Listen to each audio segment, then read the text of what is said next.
And people, because I hear people always tell me that, I mean, accounting firms don't raise you money. Well, that's crap. They do. I mean, Coopers & Lybrand actually has a department. Coopers & Lybrand actually has a department set up. They charge 7% of the money raised, in addition to their hourly fees. Arthur Andersen and Deloitte Touche, that I'm meeting with later on this week, with Dave Reeker, and Coopers & Lybrand, which I'm meeting with Dave Reeker, and Lucinda's coming along to the meeting, actually has a department. 7%. Isn't that right, Lucinda? It's Coopers, yeah. 8%. Yeah.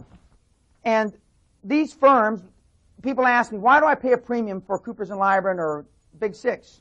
I pay a premium, one, because I have worldwide connections through them. Two, their services are significantly greater than Joe Schwartz and Company with 20 CPAs. Arthur Andersen or Coopers & Lybrand can get me in to have a meeting with the government of Chile, what Coopers & Lybrand did when I was trying to do a deal with Pinochet, the former president of Chile. This is why you pay a premium. I don't like paying 20 or 30% over the top or more than I have to. I do because they more than earn the 20 or 30% with their worldwide contacts. And you've been taught just the opposite, to try to find the accounting and the legal work done on the cheap. You can't build a company on the cheap. Now, and we're not going to... When I show this book, and there's the same kind of book in Europe, at the Raising Capital seminar, nobody in the room had ever seen it. This is the Bible. Have you ever seen this? This is the Bible for raising money for deals.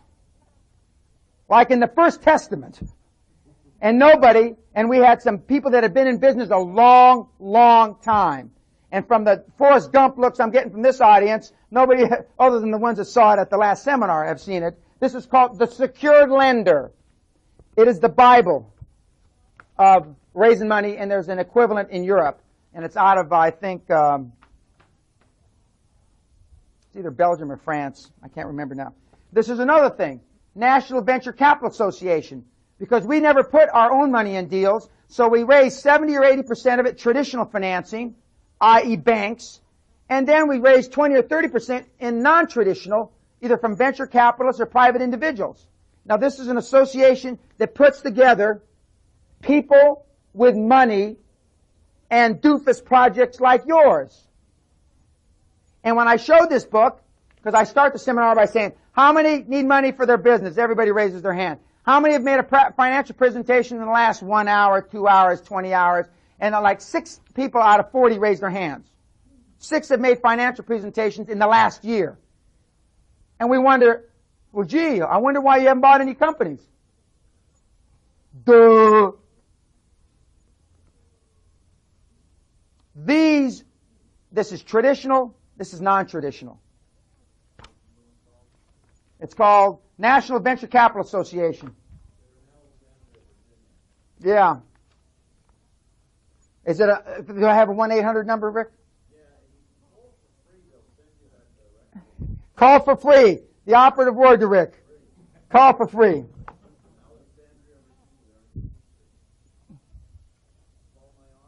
Okay. No, he'll charge you. He'll charge you. Well, yeah. Go ahead. Is it the same name in Europe? No. And the guy that has the information, the Belgium guy who I normally ask, I can't think of the name right now for the Europeans, but if the guy that couldn't make it here, Des, what's the guy's name? Nicholas Paulus from Belgium. He knows the name, and I can't think of it right now, but he knows it. Call Valerie, call my office in Scotland for those that are from the other side of the Atlantic, and Valerie will get the name. I can't think of it right now, because Nicholas, I just normally point to Nicholas because he tells me the name. I can't think of it right now. But for everything that we've got here, they've got the same. And they've been doing it longer in Europe. Because they've been doing acquisitions in Europe for 1,000 years. Sometimes when the acquisition didn't work, they just conquer the country.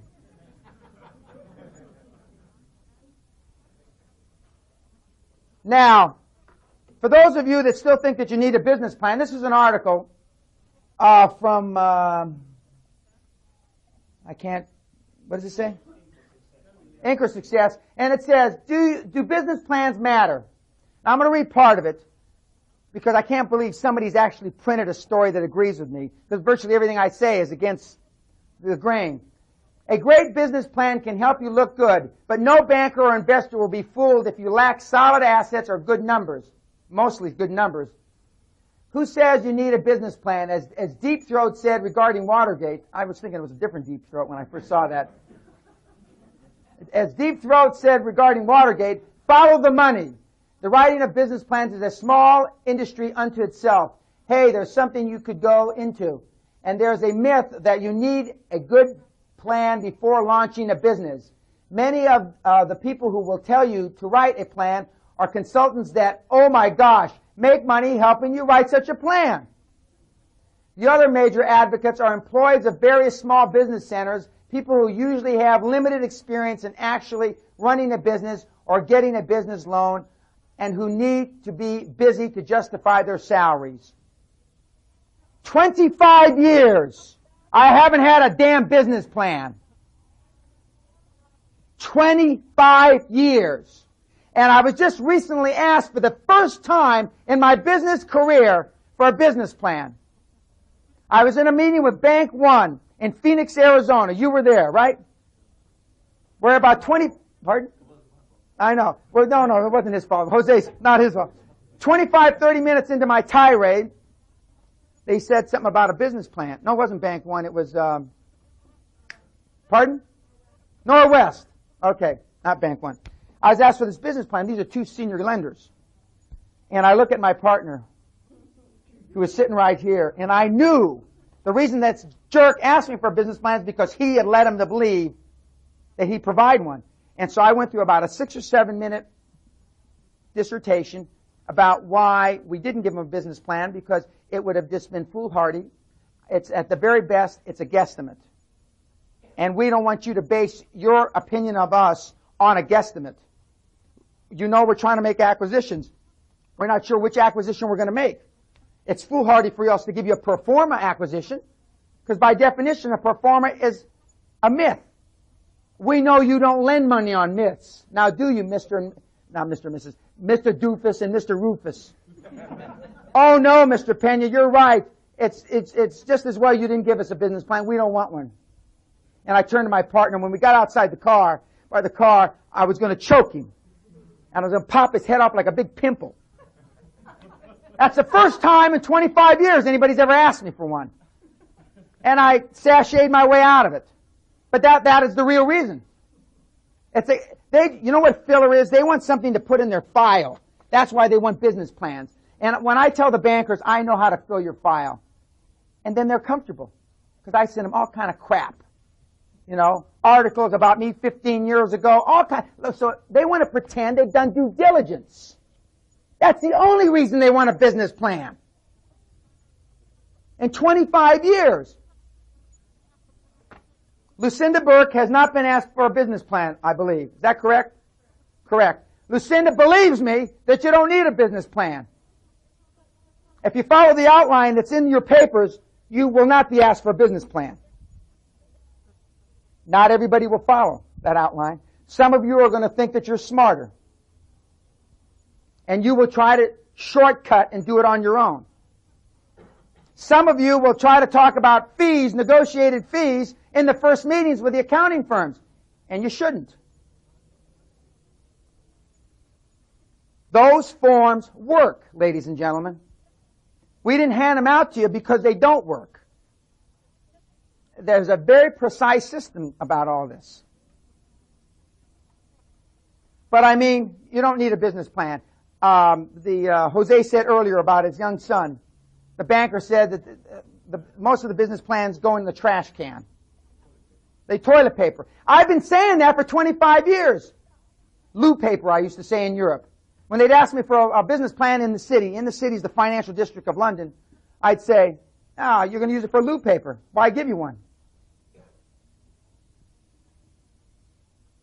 And then when you course, I've gone public before, so they say, well, that was a business plan, Dan. But guess what? I didn't write it. The bankers, the accountants, the lawyers, and the merchant bankers or whatever wrote it. You don't need a business plan. I'm telling you. So when you go to the financial institution, as you've heard me say, you don't go walking in with your papers and all that crap. You're there to interview them. You're not in there to add credibility to yourself. And we're not going to go through all this, but during the Raising Capital seminar, we talked about the difference between limited partnerships, mezzanine financing, private placement, revolvers, warrants. And that, we're not, unless somebody has some specific questions, but these are the various vehicles, various gimmicks that you use.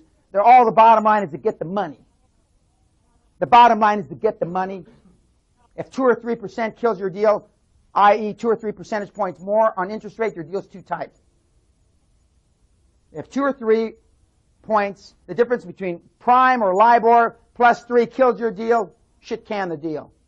Because you're not that smart to fine-tune a deal down to 2 or 3 points. I assure you, you're not that smart. I'm not that smart.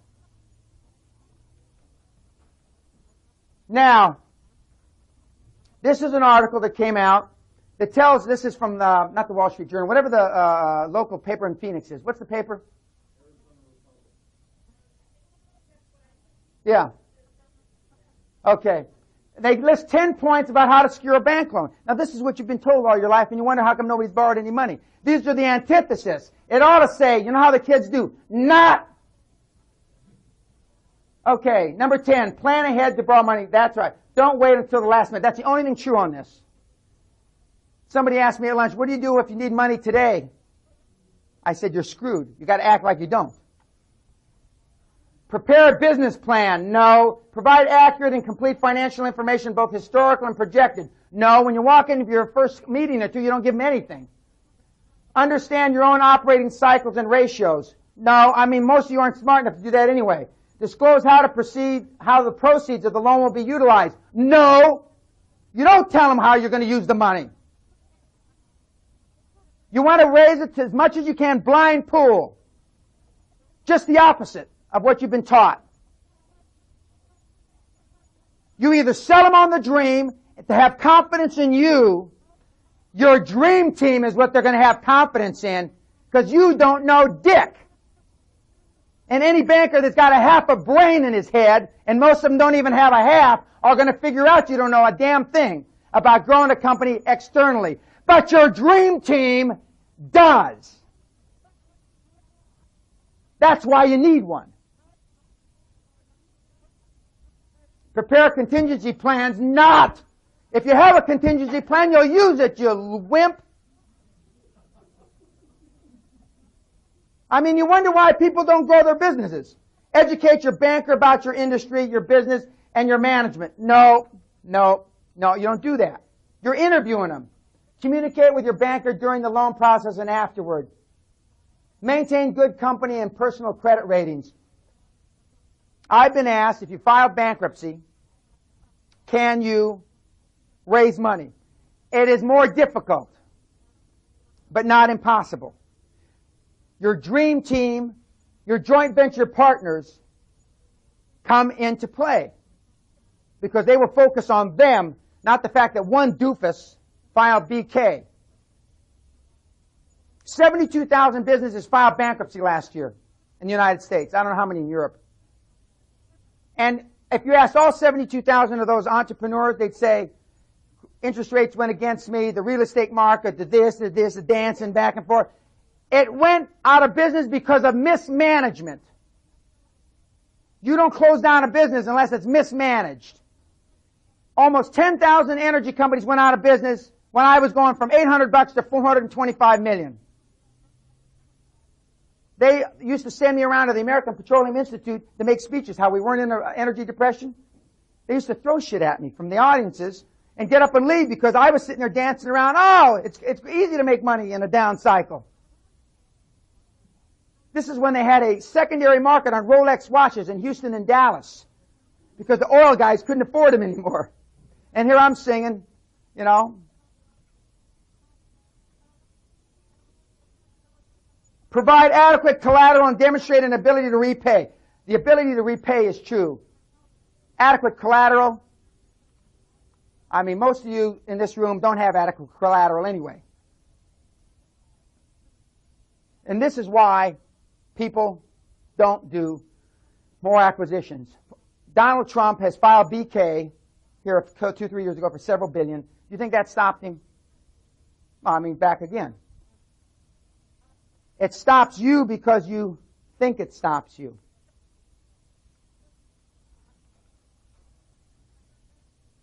Now, these are cute. Don't take your financing projections too seriously. Well, I don't even do them. So, a good rule of thumb is to assume that the entrepreneurial companies always need more than can ever be foreseen, if only because they are growing so rapidly. Be sure to plan ahead by constructing a flexible and expandable capital base. The true part of that is don't take them too seriously. Don't expect logic or simplicity in the capital structure that evolves at your company. Just because you write it down on your plan, ladies and gentlemen, doesn't mean it's going to happen. We plan, God laughs. And yet I've seen some of you to tears because something doesn't happen that you planned. By definition, what you plan, I know is not going to happen. That's Pena's rule of thumb. And last, don't take rejection from bankers or investors too seriously. You cannot grow geometrically if you're going to feel rejection too seriously. But that's why most of you haven't. Remember, we only had about 30% of the room that had made a deal or an acquisition in the last year. A great deal of the reason that the other 70% haven't is because of that fear of rejection.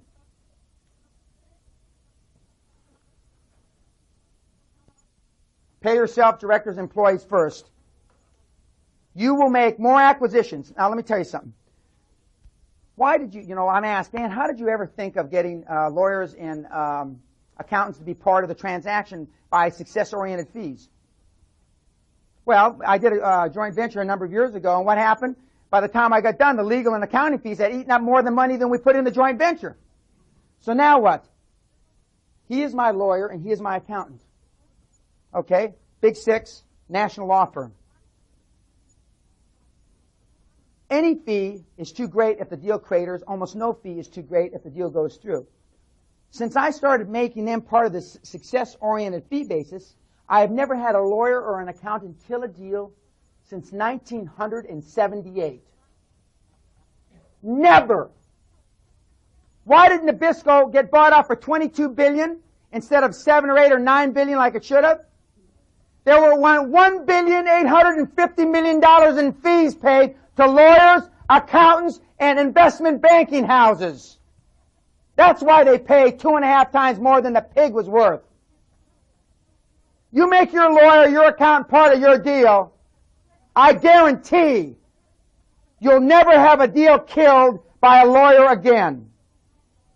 Or an accountant. And when you're really that good, you can make the other side's lawyers and accountants part of the deal as well. That's when you're really good. And then it's like shooting fish in a baby. It's like taking candy from a baby. I have never had a deal killed since 1978, when I figured this out.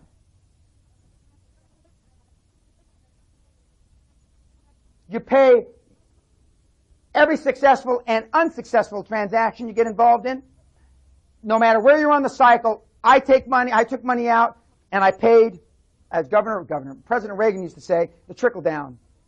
I paid everybody down to the lowest form of the feeding chain. And then you'll have a team built up that is hungry for transactions. And they want to do transactions because that's how they get rich. And you've got to pay yourself, your directors, your employees, all the way up and down both cycles. So then when it's time to sell your miserable business, you don't have to get rich off the business because you've gotten rich off the 20 years. 96.4% of all companies put up for sale don't even get an offer. Because you greedy bastards are trying to get rich off of one deal. And getting rich isn't one deal. Getting rich, unless you're Madonna or Michael Jordan, is off transactions. Equity in transactions, not income.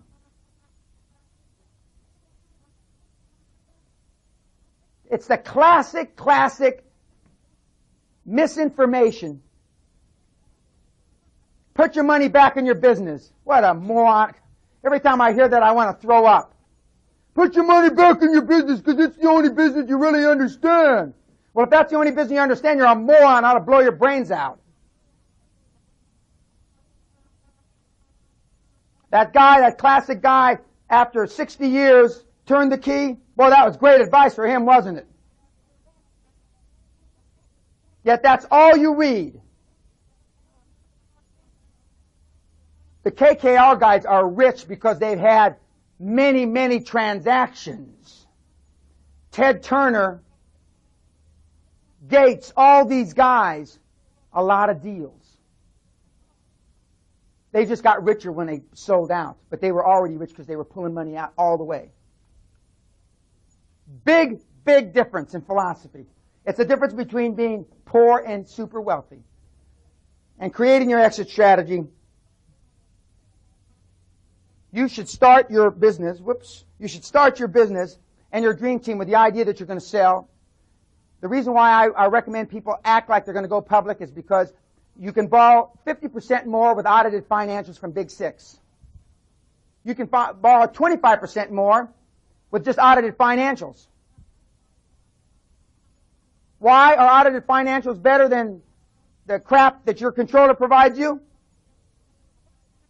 Because the thought process, you can't bribe a Big Six accounting firm. They must be legit. Some of us know better than that. And we're doing it in a professional way. We're making them part of the transaction. And even Arthur Andersen will do it. See, they're used to you for 20 years not asking the hard questions. And then when you get good at it, you bid Arthur Andersen in, what city are you? D.C. against Arthur Andersen in Baltimore. And have them bid. Just as we're doing Coopers and Lybrand in Phoenix against Coopers and Lybrand in L.A. Deloitte Touche in San Francisco against Deloitte Touche in Los Angeles. Then you get them in a feeding frenzy and they're eating themselves up like piranha.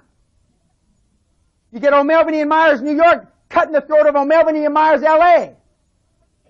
It's a feeding frenzy. And the one that's eating the most is you.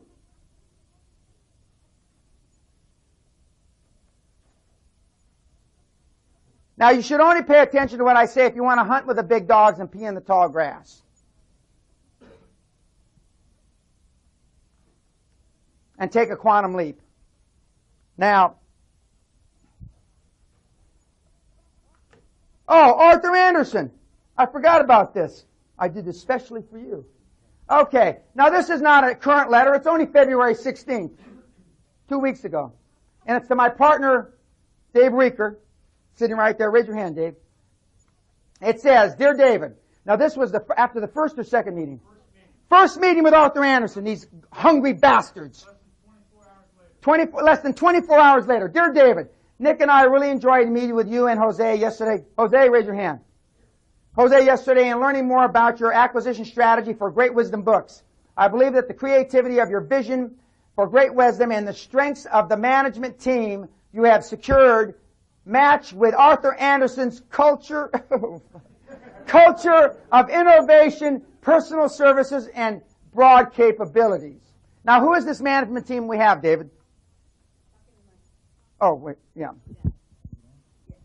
Management team right now is yourself as chairman, myself as president and CEO, Jose Alvarez as the CFO, and Bob Stone as our marketing guru. And who's Bob Stone? Bob Stone is one of the greatest marketers that is alive today. Real legend in the industry. We're strong as mule's breath, is what he's telling you. Okay. Correct. Or a couple of you, I got close to you. Anyway, okay. I would very much like the opportunity to introduce you to Steve Green, our partner in charge of corporate finance in the Western United States. I believe that Steve and I could generate some interesting ideas and provide the assistance you need to find financing sources. for your acquisition strategy. I look forward to our next meeting. Very truly yours, Arthur Anderson, Scott Gilbert. This is a note from Dave to me. Dan, getting the money will be the easy part. The stuff really works. Thanks again, David. P.S. to our quantum leap. You know how many times I'm told you can't get money from accountants? I don't know anybody that says you can. Let's put it that way. Arthur Anderson.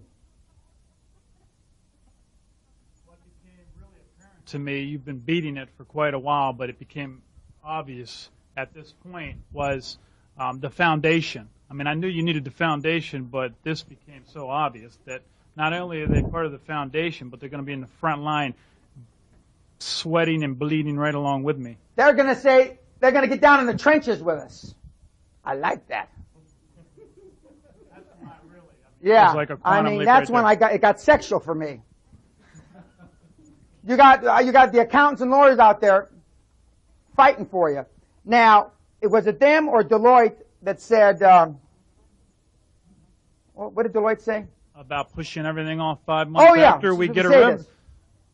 And the thing about Deloitte was it wasn't the first meeting because that was just pretty much kissing them, finding out what they were like. The second meeting, Deloitte impressed us by saying, oh, we'll work with you on a startup. In fact, we can even work a deal where we push your fees out past the acquisition to where you're actually bringing in revenue, 5, maybe even 6 months. And, well, yeah. I mean, yeah, they're at the top now. Oh, no, and you'll hear accountants or what you'll hear stories, oh, we have to be independent. We can't do that. Well, that's bullshit. You don't unless, I mean, this system works. I mean, it works. It just flat-ass works. We've got a guy here in the front, Stan Pickett, who's been with Arthur Anderson 20 years, right?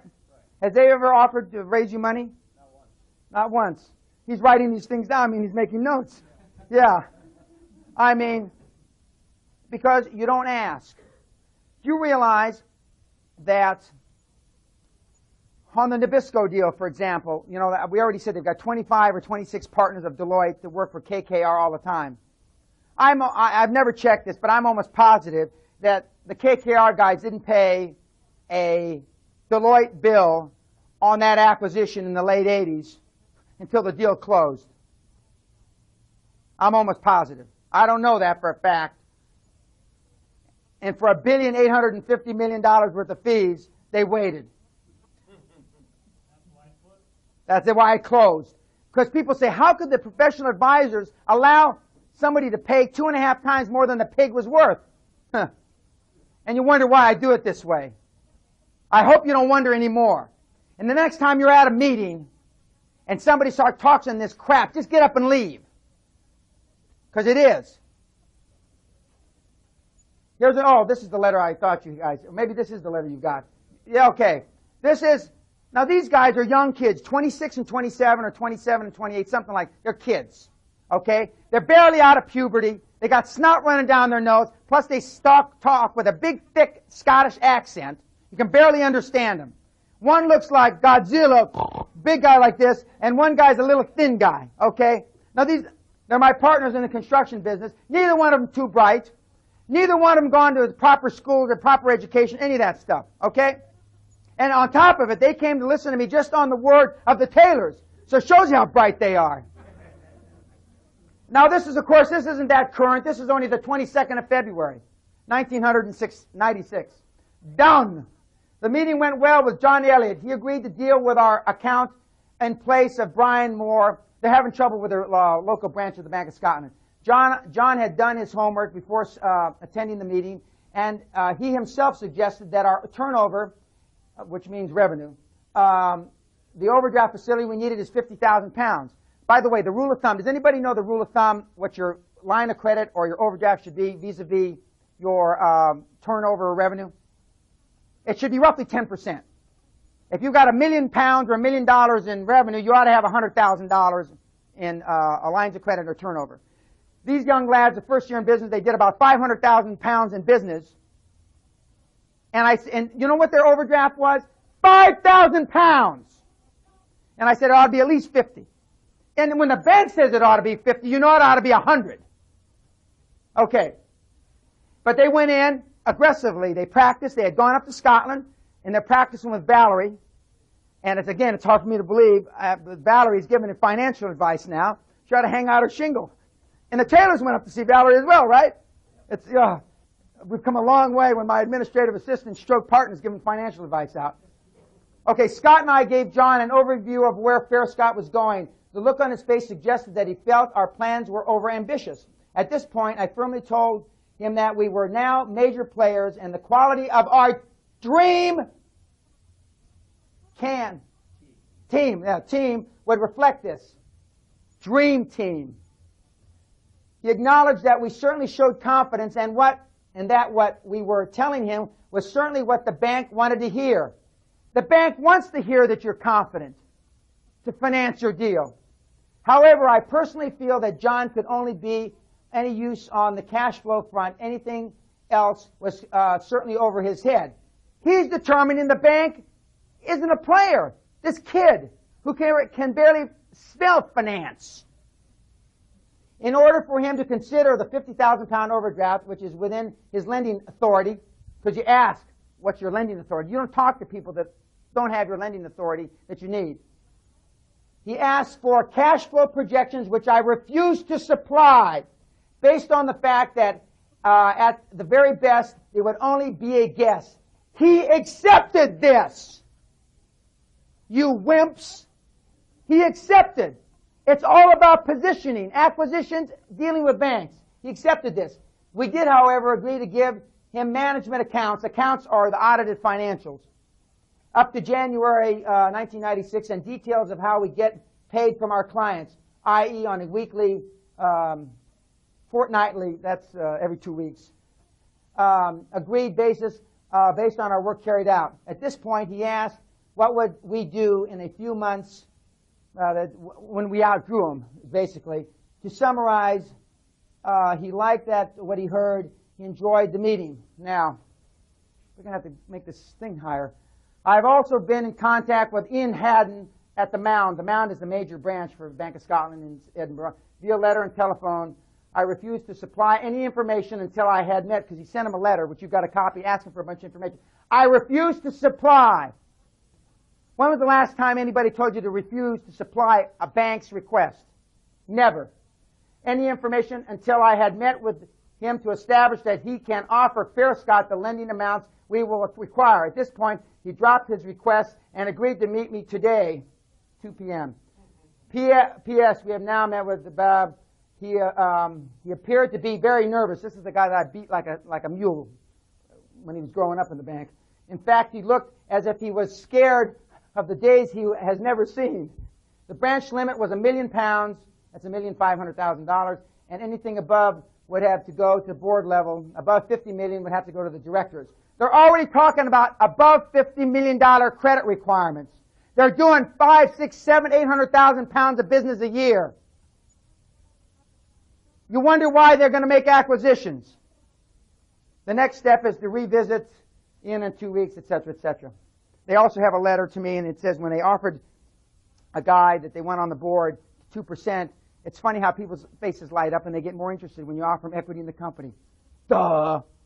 Of course they do. Now, acquisitions. I heard somebody say that you're in a fragmented industry. Market, mature fragmented industries. This is what I live for. This is what I get sexual about. Strategy, acquire independence and professionalize operations and sell up or take public. Everything that you're doing should be with the idea that you're going to sell up on the greater fool theory. There is somebody more stupid than we are that will buy and pay more for it. Most industries stay fragmented because people are too tired, too lazy to go through the grunt work of the trench warfare to gather up 20, 50, 100, 300, 500 companies and then sell them up. In my judgment, the stupidest industry on the face of the earth is the insurance industry. My goal is always to sell out to a large, well-capitalized, stupid insurance company. And there are hundreds of them with billions. Why are they so stupid? In one man's opinion, my opinion, all they have is cash coming in every day. They got no place to spend it. Premiums. It just comes in like water over a dam.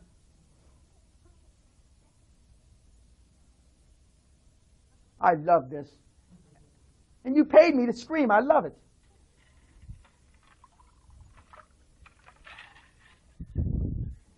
The publishing business is a fragmented industry. How many publishing companies are there in the United States? 53,000. Lucinda, how many trailer parks are there in the United States? How many? Okay. Those are good. I like those, the universe of that. And both the publishing and the trailer park industry are managed piss poorly. Big time. Yeah. Yeah. Okay, now do we understand the fragmented industry? And when I say professionalized, I don't know how well, with some of you guys, I don't know how professional we're going to be, but the idea is we're selling up or taking it public.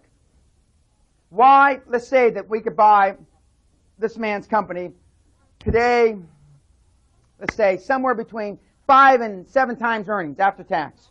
We can buy companies in the Washington, D.C., Baltimore, Maryland area all day long for 5 to 7 times earnings after tax. Okay. Privately held.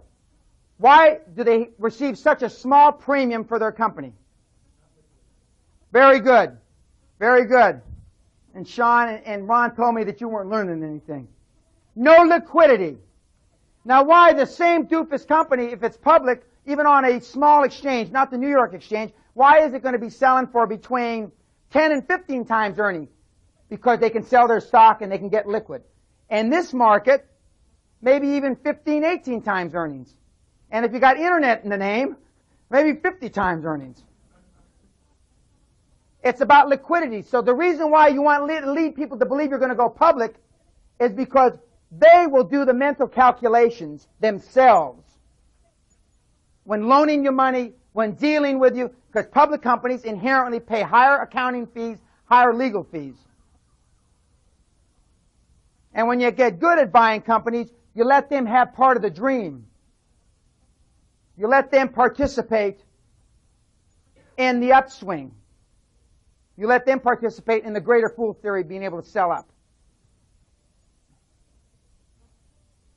Okay, now as we go through these, this is our, we're gonna look at fragmented industries, bless you, and we're going to acquire these independents. For several of you in the room that I'm in business with, we're already doing this. Lorraine, will you get me some more aspirin, please?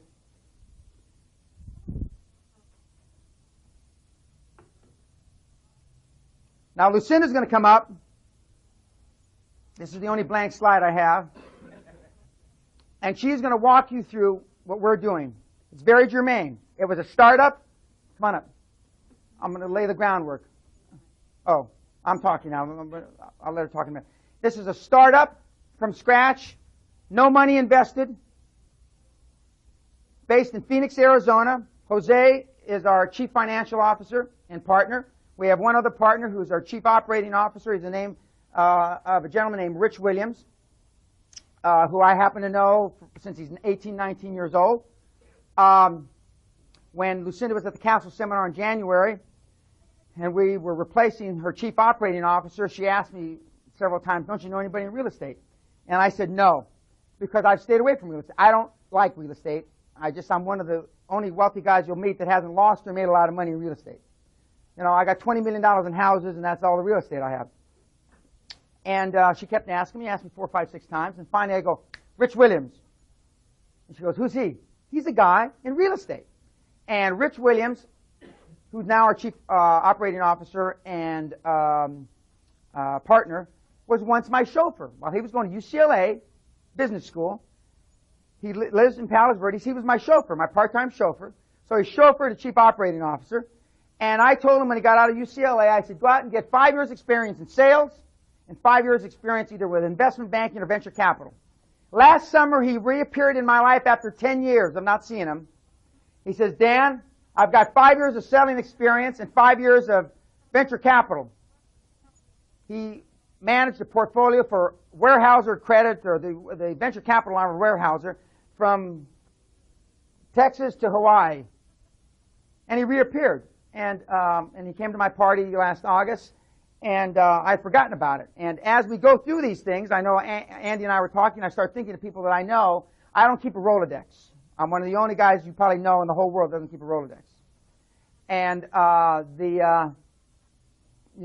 think of these people that I knew, or I went to school with, or I've done a deal, or I beat up on a deal, or and so we brought Rich in, and but Rich lives in Los Angeles, Jose lives in Tampa, and Lucinda lives in Phoenix, and I live in Los Angeles. So the only synergism we have is Rich and I live close to one another. And but it was a startup, and I want you to understand, because some of you are involved in startups, and I want you to understand the thought process in many of the forms that I've already mentioned are Lucinda's, because Lucinda does something unique. She actually pays attention. She actually listens to what I have to say, and then goes out and does it verbatim. I mean, commas, pause, the whole thing. She doesn't. And she practices her presentation. In fact, she practices them with me. Unheard of. And that's why she's had so much success. Now, we've had 2 or 3 offers accepted, correct? And the traditional financing is virtually pretty much set up. And so now the non-traditional. Because normally when you buy something, the bank wants equity from somebody, right? We give them equity, just not ours. And that's where we're focused on now, is finding the equity portion. And there's a man in this room that, if he cares to acknowledge himself, we have a partnership in raising part of, or maybe all of, that equity. All of it. Okay, Larry from Chicago. Now, Lucinda, go ahead. Okay. As I mentioned earlier, I got my family has always been in the mobile home park industry, so I grew up in the industry, so I know it quite well. And I always had wanted to, buy up parks. And I went to the 3-day seminar in October, and at the end of the 3-day, you go over your little action plan, and Dan critiques it. He critiqued mine in 2 words: get started. And I did. And that reminds me, I did. I went back to Phoenix and made my first offer, and it was, I just remember all these things now, but it was so, I was like nervous about it, because what if they accepted it and we didn't have the financing in place and all these things and all this money, and it was very nerve-wracking. But now, I mean, I make $100 a week, so it's no big deal. So you really grow quickly. So I got the idea, and I started formulating it in my mind and what I wanted to do and stuff. And then I called Dan to discuss it more. And as he mentioned, he tweaked it and greatly increased the profits, which I liked very much. For us, that's right. And within, 2 weeks after the seminar, we were partners. And we started the process. I originally started interviewing accountants. And I didn't even start with the Big Six. I started with some smaller accounts just to get practice. And then I moved up to the Big Six. And still, the first Big Six interview I had for accountants bombed. It was horrible. I was with Jose. It was... Oh. It had nothing to do with it. That's right. It was my fault it bombed. But anyway, the next day we had the second one. It went extremely well, and all the rest went well. Up until this current little... Where Cooper's of Ivor has now backed out on us. So, but anyway. Things happen. Well, they're willing to do it. Yeah, but just not on our terms. And that's a fair point. Let me just address this. They're willing to do it, but not on our terms. They're willing, instead of charging us the $410 an hour, which is their normal rate, they're willing to do it for $250 or $270 an hour. But that's not acceptable. Now, most of you would just jump on that like stink on shit. That's not acceptable, because I know accounting firms will do it for nothing up front. So I said that wasn't acceptable. In fact, I talked because of the retainer. And then they wanted a $15,000 retainer, which is unacceptable. I don't give retainers. When you've been in business as long as I have, especially with Coopers and Lybrand, you know, he's lucky that he was in Phoenix. I would have gone and pissed in his eye personally from Los Angeles. and I told them that, I mean, Deloitte and Arthur Anderson, who I don't know anybody there, which isn't true, but that I don't know anybody, are willing to do them just like we want. And he says, Dan, and then I said, your plate is obviously full, isn't it, Ed? Because there's no way that, unless they had business coming out their ears, would he talk to me this way? He says, you're right, our plate is full. I said, okay, we got nothing. He said, don't you, he wanted me to negotiate. He said, we're too far apart. I said, I hope that we cross paths, actually I said cross swords, in the business arena. Because that will be my ultimate, is when I take his head off in a business transaction. I'm sorry, go ahead. So anyway, I started, I first built the Dream Team. Dan had recommended Jose, and brought Jose on as Chief Financial Officer, and more recently brought on Rich as a Chief Operating Officer, which is working out very well. Started interviewing the Big Six, and to say, just the process I used, I would call them up and set up an appointment and send them the profiles of all of the officers. That's so they could read basically Dan's resume before we got there. And that's what riding the surfboard in, that made all the difference in the world. Because, I mean, there's no doubt in my mind that not one of them would have probably even met with me, for more than 10 minutes. And just having a joint venture partner like Dan opens a million doors that, it would take years and years to open. Excuse me, the first sentence in her resume, she went to Cornell. She went to a fine school. I didn't go to that kind of school. But the first sentence, she comes out punching with her strongest point. Cornell graduate. The first sentence, and so, Take a lot of heat for that. Yeah, but her profile, her resume's got to be short. But she's done some good things in her short business career. But what they're looking at, and for your Dream Team, is you've got to build up that credibility. When Bruce Whipple, who's going to talk later, when they get past me, and if they get past Walter Burdick, and if they get past John Ernest, I'm not sure they even read Bruce's resume. Okay, go ahead. So we started interviewing the Big Six, and during this process, we went back to Cooperson Library, who eventually went 4 times. Last time Dan came in, and they agreed to the deal on our terms, pretty much exactly how we wanted it, and then it took them 20 days to send us an engagement letter, and that's when it had changed completely. But in the meantime, they had recommended 2 law firms to us. So, one they made clear they really preferred over the other. And as it turned out, we chose the one that they didn't prefer. And we're not sure if that had any bearing on why we lost them as our accounts, but perhaps. And now the law firm now I've gone back to them and said, okay, C&L's out for, this reason. What other accounts can you schedule? Oh, and our attorney is more than helpful to do whatever we need. He knows, they know all of the other Big Five. They'll set up meetings with whichever one I choose. They have set up meetings with potential investors for the equity side of our financing. And they've really done a lot to help us out. And they have agreed to the success-oriented fee structure, pushing our fees out. Because on startups, forget startups, you're not a startup, but if you don't have to pay fees for 6 or 10 months, you don't have to be a genius up here to not want to do that. So it's not just startups we push our fees, we push everybody's fees out. We don't care. Because in the acquisition hunt, you want them to be committed to getting the acquisitions done. For a startup, it's important because you don't have the cash flow. But for a non-startup, it's just that you want them locked into the transaction. Go ahead.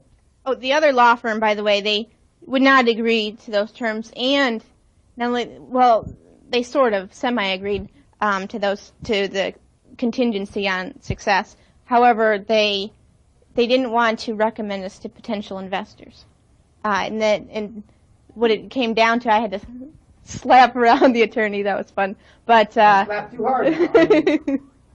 what it came down to is what he said. Well, first he was appalled that anyone would choose a law firm based on their contacts.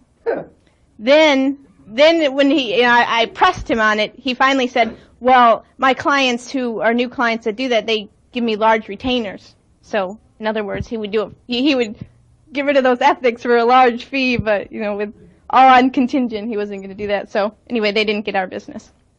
Oh, and one thing that I just remembered last night is the first. We worked on this big acquisition for the mobile home park industry's $10 million acquisition. We worked on it quite a while, and we're getting very, very close, and that was the first one. It just crumbled. And but I don't know, it's like maybe 6 weeks later, we got our current one, and then 2 more followed. And one actually has now fallen out, and we've plugged in another one in place of that. So to say that the road to success is always under construction is correct. Yeah, one of the 3 deals and the accountants fell out on the same day. And so she calls me, and we're talking, and oh no, that's right, faxed me. And then I talked to her. She said, "I guess we must be doing good, because one of the things I say, progress often masquerades as trouble." And he said, "We must be doing good because our deals are falling apart." And see, we're laughing about it now. She wasn't so giddy when she was explaining it to me. And you won't be either, because the first time your deal falls in the toilet, I remember, and we'll have Bruce explain to it later, I mean, I could barely hear his voice on the other side of the phone. I mean, it wasn't audible. Are you all right, Bruce? Yeah. But we'll get to that. But I mean, and see, that's the fear that you've got to overcome. Because doing the deals isn't that difficult. It's the rejection when the deal falls apart and you happen to suck up your pantyhose and go back in there and resurrect it. That's hard. And that's where your dream team comes in. Go ahead. So our dream team was semi-complete until the accountants fell out. Now we have to get new accountants. And some people were asking me, why don't we didn't build up the dream team more than the 4 of us before we started doing acquisitions. And the reason is because in the mobile home park industry, there's 50,000 parks in the U.S. Less than 5% of the industry is consolidated. The largest player in the U.S. owns 65 parks, and there's 50,000. So it's really not. So there's a lot of sellers, and there's not many buyers. And most of the it's a mom and pop industry, as Dan describes the owners, other than the one with the toupee that we met. Yeah. They have a patch over their eye and they're missing teeth. And a gun on their hip to collect the rent. For real. And a lot of them don't read or write. So. You like this, though. This is my kind of industry. If I had known this, I would have been consolidated way before I met her. I mean, can't read, write, only got one eye to see you. Yeah, but I got a gun too. I'm not worried about the gun. And there's a lot of parks for sale. And most of these people, as you can imagine, they can never get bank financing. They don't understand why. You go into the bank with, a patch over your eye and no teeth. Yeah. And another thing that we do is almost everyone puts down money when they make offers. We put down no money. I just send our resumes. No one asks. Once in a while we'll get someone asking, but then I resend the resumes. And I just tell them, that's our corporate policy. We don't do that. That's called earnest money to some of you. Good faith money. We don't do that. I mean, you just don't. And if your dream team is good enough, you won't have to. Some of my partners, we've never been asked for earnest money, but in this industry, it's normally good faith deposit. And I mean, our good faith deposit is we spent 20 cents faxing you the stuff. That's our good faith deposit. Well, plus we go and look at the parks. Yeah, well, now, in fact, I went to see my first, I've only seen one trailer park. I was in Hays, Kansas. I didn't get out of the car. We drove through it. To say that I've actually seen one now. We drove through. I didn't want to get out and get my shoes dirty. But, I mean, we actually drove through, and so now I can say I've seen one. And I probably won't see another one. About a week before that, Dan was in Phoenix for a meeting. We're driving by a park, and he's like, wait, is that one? Is that what they look like? Is that what we're buying? Yep, Dan, that's it. He said, are they all that bad? No, that's a good one, Dan. It's true. I mean, and see, we make the offers before, and then we do the due diligence after they're accepted. If we had to do due diligence on 50 offers a week, we'd have no time to do anything else. And all of our offers are contingent on inspection and all this other junk. And it's the same with companies. I mean, do you think that the KKR guys were at Nabisco before they made the offer? No.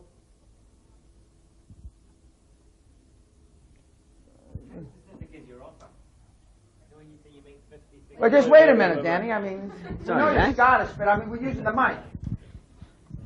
When you make your offer, how specific are you? You know, when you're doing 50, 70 a week or so, do you get down to the exact figures you're going to offer these people based on your due diligence, or are you just making a formal offer to buy? Well, we have a formula that what we back end, as Dan was describing, how much we're going to get debt, we do the debt service, the equity, we pay a preferred return, and then we leave 10% left over, and then we back into the offer, so whatever that offer is. And usually we start under, you know, in case we're going to get a better deal than we already want. So we start under and have a little room to negotiate. But, I mean, when we make 50, 70 offers, one, as Dan was saying, our last chief operating officer didn't work out, and he had a big problem making offers that were half of the asking prices, because people don't like it when you do that. You get rude comments. I get brokers faxing me. No, really. I get brokers faxing me. They'll send the offer, and then the seller will send back the fax, and they'll fax it to me. One of them said, "Dear broker," whatever his name was, "you have the honor of distinguishing yourself by offering the lowest price ever offered on the Spark by over $1 million." So, and some people can't handle that, but I mean, there's just so many parks that.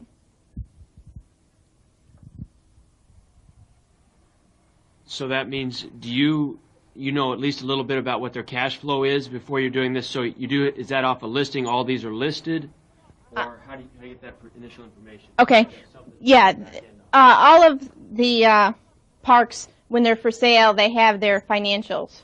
So Jose and I just briefly look over them as far as if their expenses are in line with what they should be, and they're not, you know, claiming they have 100% occupancy. We just look at that, and then Jose created a formula, and we just plug it into that. So yeah, we have their numbers.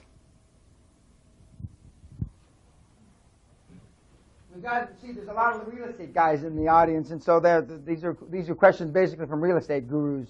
Go ahead. 2 questions instead of being on the phone. I'll ask you in person. If the occupancy is too high, we probably don't even have any interest in it, I would assume. I mean, the occupancy, you know, that there's not enough upward. It depends. There's a couple different ways for upside. One is if the rents are below market, so that's upside. So sometimes there's rents are $100 below market, so that's a lot of upside, and it's a lot easier than filling spaces.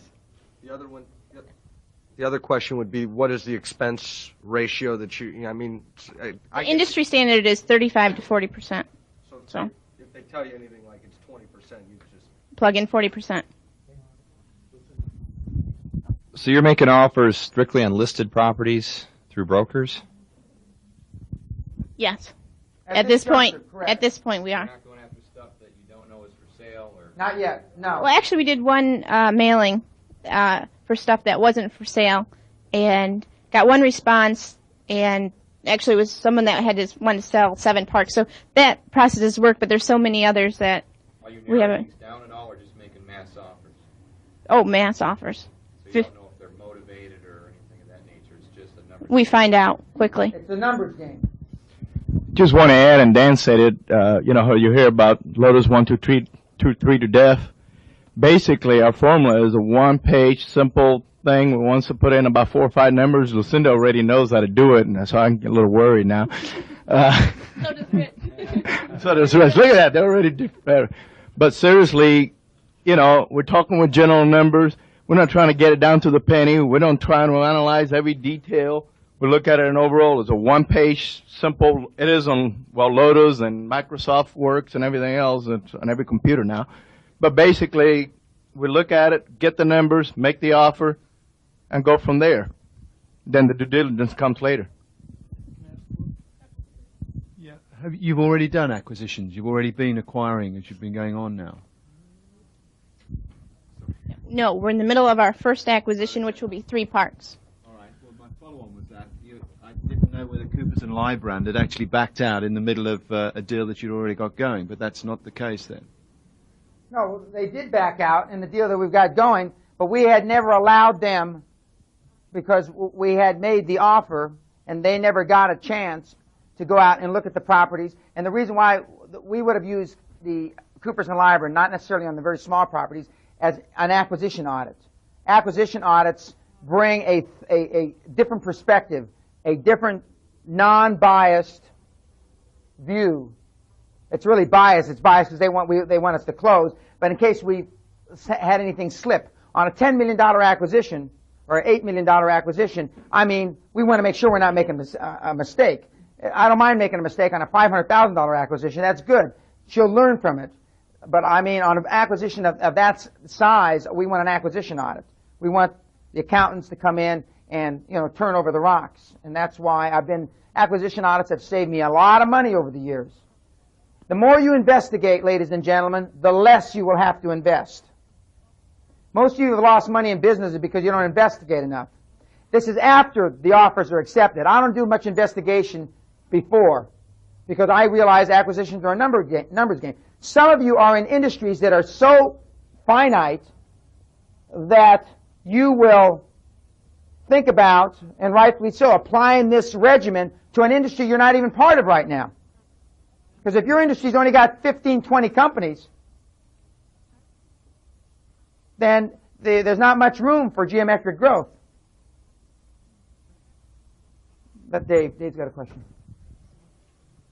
Mine's just asking about other types of companies. I can see one additional step in addition to what Lucinda's doing for my case or any other company, and that would be to get them to release the financials. In other words, send who we are to them, get them to release some information about their bottom line so I can make these types of offers that she's doing. Okay. When Bruce gets up, because we're buying companies that aren't for sale with Bruce.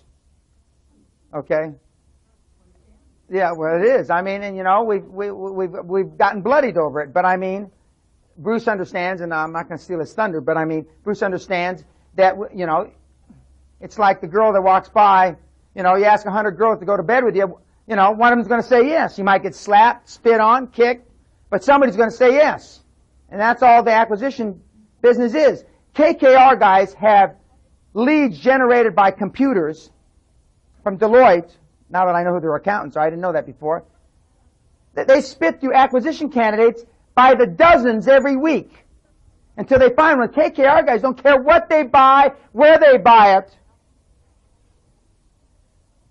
All the big guys are the same. Doesn't make a difference where it is. They look at anything. It's 1:45, guys. Of course, you girls have never experienced this. It's 1:45 and the bar is closing, and there's only one bimbo at the end of the bar. And it's getting closer. By 3 minutes to 2, she starts looking like Bo Derek. That's right, or Tom Cruise. Huh? But it doesn't matter. It's a numbers game. Oh, no, but a lot of the companies they chase are public. In a public arena, I mean, your numbers are a matter of public record. Most all the companies that you're going to chase have either Dun & Bradstreet, and when Bruce gets up, again, he's going to tell you how you get their financial information from them. But we haven't gotten to that part yet. And the main thing is everything's a number game. It's not just the acquisitions. It's also the accountants. I mean, quite a couple of accountants said that they, couldn't handle our project for one reason or another. That's something you'll experience is if the Big Six firm has gotten burned in your industry, they're not going to be so excited about your project. Nothing about you or anything else. So it's just, in the attorneys, it's just a numbers game. The young lady in the back.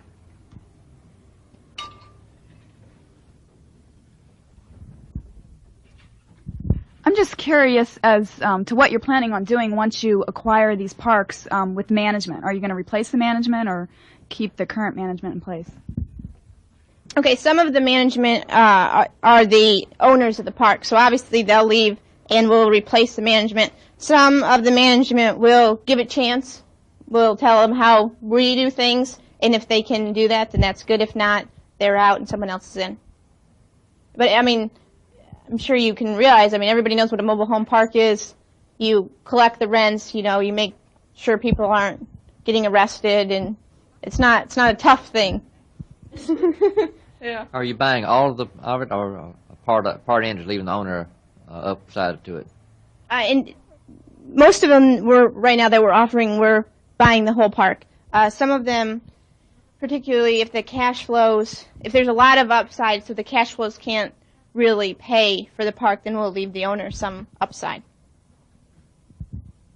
We'll structure however it takes to get it done.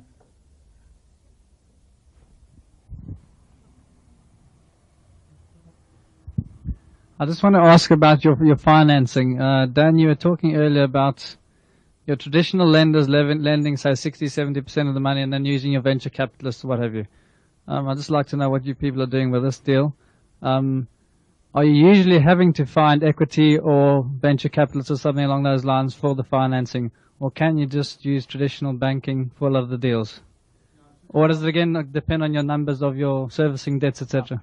Well, you are not going to be able to borrow 100% of the deal. One of the banks on one of our trailer parks, the cash flow is 2.5 times debt service.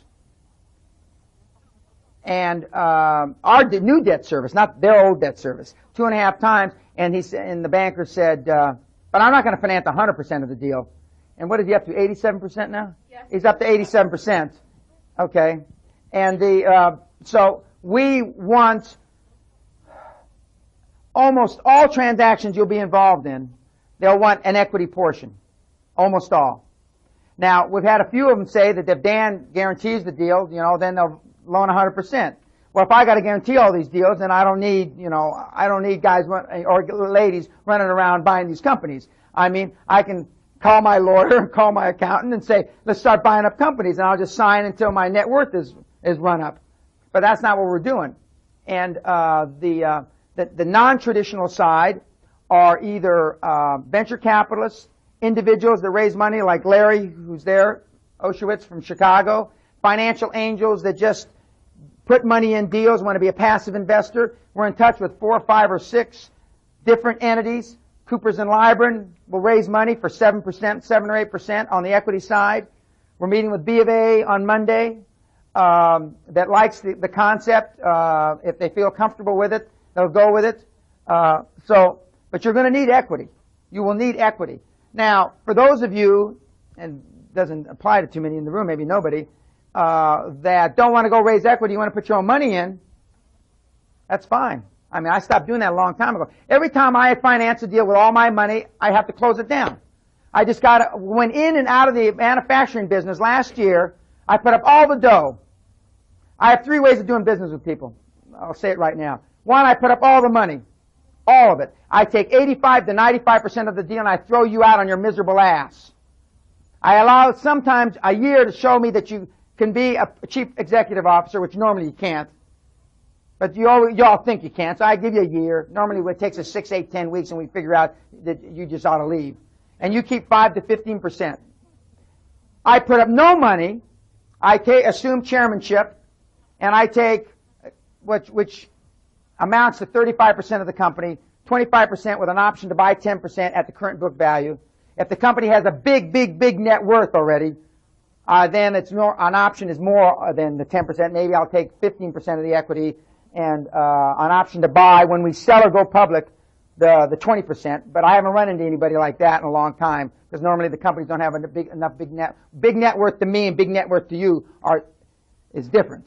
I mean, if the company's worth many millions of dollars, then I don't expect you to give me 35% of the company. But I haven't run into anybody like that yet. Okay, I just haven't. And the third way is you can pay me $3,000 an hour, which I just had a doofus from, who was at that? No, nobody in this room was at that meeting. Yeah, from New York flew in, paid me $3 grand an hour to ask me about my advice, and I told him the deal was crap. And I mean, you talk about it deflated. He was that guy from Portugal. Remember, Linda? The guy, okay, I mean, I stuck a harpoon right in his heart, you know, to fly all the way from New York, pay me $3,000 an hour and let me to listen to it, and then I think, nah, I don't think it'll work. I mean, those are the three ways I do business. And, but they want equity in the deal, and so the equity we form, we find deals that are rich enough in return that we can pay, like in this deal, 12, 14% preferred return, plus a portion of the upside.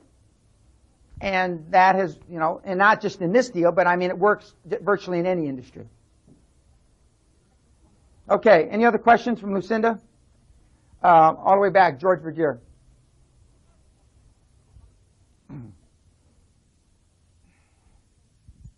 Your venture capital people that you bring in to put up the equity, what kind of a deal? They usually want a large share of the organization. What kind of a deal are you looking to do with that? Okay, I'll answer that. The venture capitalists are our resource of last resort, but they will want anywhere from 20 to 60 or to even 80% of a deal. But you can be rest assured now if they're putting up all the money, or if they're just putting up a portion of the money. If they're putting up just the equity portion that we're talking about here, then they're not going to, you know, then they probably want 20% of the deal and some preferred rate of return, just like we're giving the people. That's why I came up with it. I didn't invent that. I mean, a 20% equity kicker and 14% on the deal. Venture capitalists might want 16%. And a 25% equity kicker. Correct. They will almost always, not always, very often they will want the debt convertible into equity. So they want it both ways. They want it, if the thing works out, they want to be able to convert it into the deal when you take it public or you sell it to an insurance company. And they want their return just in case it doesn't work out. No, it could be and/or. And/or. And venture capitalists are just like everybody else. You interview a bunch of them. And you tell them, when we go to Arthur Andersen, we tell them we're talking to all the big six. When you go to ABC Venture Capital, you tell them you're talking to 25 venture capital firms. Our accountants and lawyers are talking to all dozens of venture capital firms. You're being interviewed by us. But Arthur Andersen and O'Melveny and Myers are interviewing others. So you want them to be competitive, and what you're really trying to do is you're trying to get a feeding frenzy. You want them to compete against one another. Yeah, then you go back to say, all right, Coopers and Lyman, Deloitte and Touche agreed to this. What can you do? Correct. You know, they said that they'll, you know, get all these deals for us. You know, search for acquisitions. What can you do? They said they'll raise capital, and then you just keep going back and forth. That's right. Then you go back after Deloitte says this, and you go back to Arthur Andersen. Hey, what can I say? I mean, now they're going to do this. What are you going to do? And then eventually, you know, somebody will blink. I can't, you know, Dan, you're squeezing us too tight.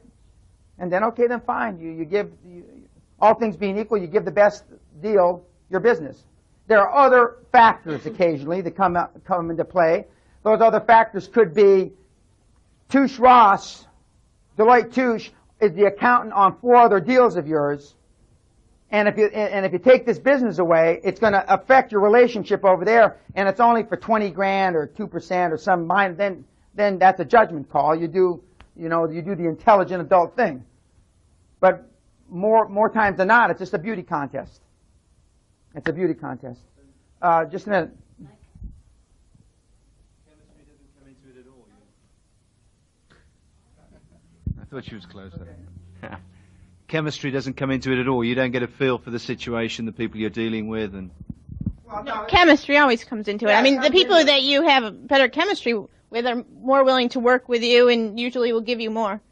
The chemistry comes in on the other side first. They're willing to bend over backwards with somebody they feel comfortable with. That's where the chemistry is. Now, Dave, and Dave's going to talk later today, I mean, he'll explain to you how 2 firms are pretty much tied, Deloitte and Arthur Andersen. And with Arthur Andersen, it's a young bunch of partners, and with Deloitte, it's senior partners that happen to know me, because I went to school with one of them. Now, if push comes to shove, I would bet a lot of money that the Deloitte guys are going to roll with us, only because Gary knows me. from umpteen years.